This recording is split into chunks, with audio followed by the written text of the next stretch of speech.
শোনো, ও মেয়েকে নিয়ে চুপচাপ এই ঘরেই থাকবা, আশেপাশের লোকদের সাথে খুব একটা মেলামেশা করবো না, বুঝলা? এই গ্রামের বেশিরভাগ লোকই আমাকে চেনে, তাই ওদের সাথে বেশি কথাবার্তা বলার দরকার নেই। হ্যাঁ, ওইসব নিয়ে তুমি একদম চিন্তা করো না। আচ্ছা, তোমরা যে গ্রামে নতুন এসেছো, তা গ্রামের লোকজন তোমাদের কিছু বলেনি তো? না না, গ্রামের কেউই সেরকম কিছু জিজ্ঞাসা করেনি। তবে একটা ছ্যাঁচড়া ছেলে সেই রাস্তা থেকে আমাদের পেছন করেছিল, জানো? শেষমেশ তো আমাদের বাড়িতেও চলে এসেছিল। তারপরে আমি সেই উল্টো পাল্টা বলে তারপরে ঘর থেকে বের করেছি। হ্যাঁ, এই গ্রামে কিছু বারোচোদা ছেলে পেলে আছে, সব সময় গেটে তালা তুলে মেরে রাখবা। চাল ডাল যা যা লাগে আমি সবই কিনে দিয়েছি, এইসব নিয়ে তোমাদের কোনো চিন্তা নেই। আমি প্রতিদিন একবার করে এসে তোমাদের দেখে যাবো। বাপি, তুমি আমাদের সাথে থাকবে না? না রে মা, তোদের সাথে থাকতে পারলে তো থেকেই যেতাম, কিন্তু উপায় নেই। এতদিন দূরে দূরে ছিলিস, তোদের সামনাসামনি দেখতে না পেয়ে আমার এক ফোঁটাও ভালো লাগতো না।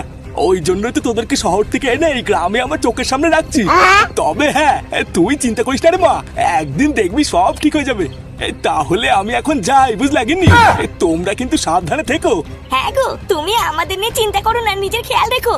আর হ্যাঁ, দেখো তোমরা আমার কে হও এটা যেন গ্রামের কেউ জানতে না পারে।